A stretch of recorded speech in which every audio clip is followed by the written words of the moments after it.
kind of a dangerous throw there. He's off balance when he gets rid of it. This is all what he can get away with. And that time, it turns into a completion and a healthy gain as well.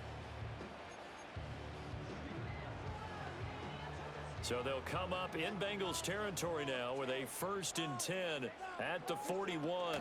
They give the Chubb out of the gun.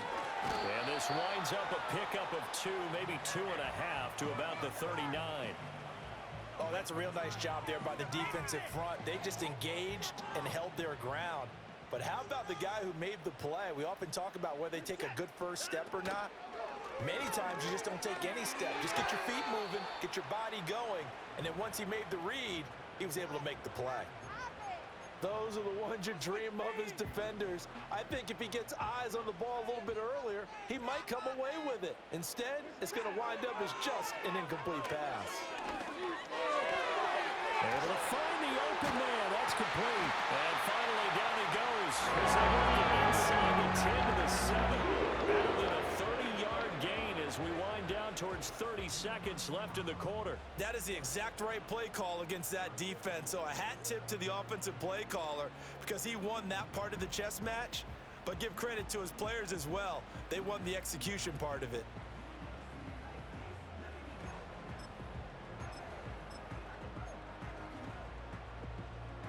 Now a chance to make that big play really hurt. It's 1st and goal just outside the 5. They'll run with Strong. Stays on his feet. And he's able to get it down to the 2-yard line. And give him 5 that time as they draw a bit closer here for a 2nd and goal. After 1, 7-0 on EA Sports.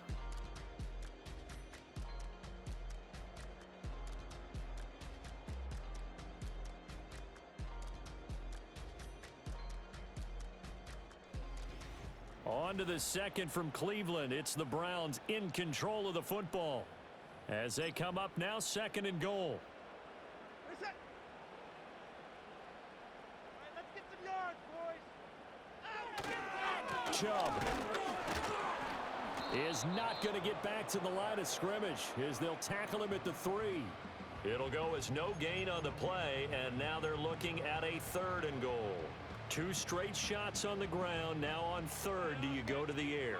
I think the possibility exists, and if you're doing it, you're probably going play action since you ran it twice. And he takes this one in for a Brown score. Nick Chubb, his first touchdown on the year. And the Browns go nearly the length of the field and finish it off with 6 points. For as good as Nick Chubb is in the open field, he's every bit as good when they line him up down near the goal line. He's a speed back between the 20s, but a power back down close, and he forces his way into the end zone. Hopkins with the extra point, and we are tied at 7. So that one a long 11-play drive. And Nick Chubb the one to finish it off as he does so with a touchdown run. So all even at 7 now as they kick it away.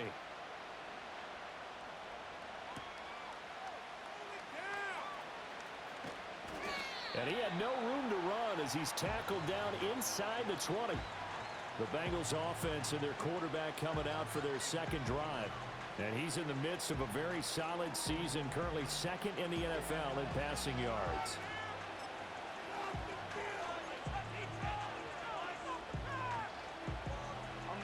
The Cincy offense about ready to go here on their next drive. Defense got the better of them last series, forcing a punt. See if they make a few changes in the game plan here and try to get points out of this drive. 1st and 10. I think he had to unload that one before he wanted to. He was right up in his grill. I think he was a dentist there without a license, don't you? Just not enough time for the play to develop. Just lucky it wasn't a fumble, really. That helps the completion percentage, but not much else, and now it's 3rd and 10. It's a game of matchups, and that's why you take your receivers and move them around a bunch, especially your best guys. And when they work out of the slot, you often hear the coaches talk about how great it is because it gives you a two-way go. You can break out or you can break in. That makes it hard to defend. That's going to bring up 4th down, only a gain of 2 there. We can make this one pretty simple. Locked up all of his progressions downfield, forced to get it to his running back, But how about the way they ran to the football and knocked him down to force a fourth down? 46 on his first kick. This one in that neighborhood as well. Fielded at the 33. It's a 45-yard punt, then 8 on the return. And the Browns will take over, 1st and 10.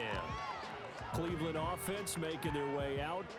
A long drive last time out for this offense, Charles. If you remember, they started basically in the shadows of their own end zone, marched it down the field, and a lot of that was through the passing game. And partner, as a former defensive back, I'm having almost a physical reaction watching what's happening right now. But let's give credit where it's due, because they've done an excellent job moving the ball through the air. Secondary getting picked apart pass by pass.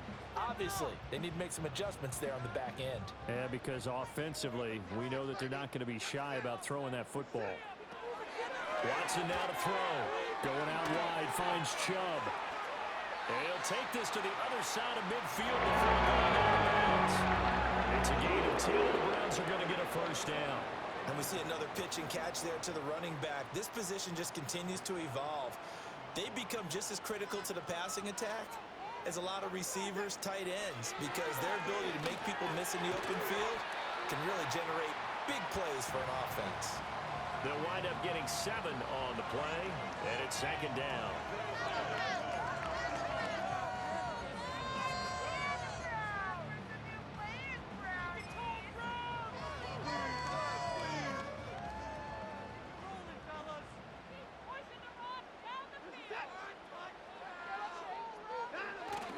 Faking the give. Now Watson. He'll buy some time right. Throw right side into the hands of Akins. Call it a gain of a yard, and that's going to bring up 3rd and 2. Well, that was an okay hookup there with his tight end, but unfortunately, they didn't get the kind of yards they had hoped for. That's going to bring up 3rd down. The Browns on 3rd down. They've been good, 3 for 4 thus far. Here it's 3rd and 2. Foreman will try to pick it up. Boy, no chance as he was met and dropped behind the line there. Losing 2 yards that time, and now it's 4th down. With his size, he's a tough man to bring down, but they do a nice job there stopping his progress and not allowing him to get back to the line of scrimmage. On 4th down, on is Corey Bojorquez to punt. And now a low liner. I think he mishit it. Calls for the fair catch, makes the fair catch just inside the 15-yard line. A special teams mistake there, no doubt. Just 26 yards officially on the punt. And the Bengals will have a 1st and 10 from deep in their own territory. Burrow going to lead up the Bengals here, 1st and 10 at their own 14-yard line. They defer to Brown to start the drive. And he's going to take this ahead for right around 3 yards, but no more than that. 2nd down. Typically, we think it's the strong safeties that are better tacklers, especially closer to the line of scrimmage amidst traffic. But in this case, how about the free safety coming up and making the big-time play? So from the 17, here's 2nd and 7. They'll bring one of the tight ends in motion left. Another run for Brown on 2nd down. And not a whole lot to speak of there as they'll bring him down shy of the 20. A 1-yard gain there following the 3-yard pickup on 1st down. But not much on that run, Charles. No, that's exactly the way to execute a run blitz there. They guessed correctly that they would move the ball on the ground, honed in on it, and stopped them. Mark that down for a win in the defense's column. And a fine chase on the right side, complete. So they'll get nothing out of that play, and that'll bring up 4th down. Excuse my snarkiness here, but isn't the idea of completing a pass supposed to mean you get downfield and gain yards? Especially on 3rd down. Yeah, that one. How about the defense? Figured that one out in a big way. Yeah, they completed it all right and lost yardage. Oh, twisting away. And a juke this time. A nice run back there off the good punt. It's a 16-yard return. And the Browns have a short field in front of them now as they take over 1st and 10.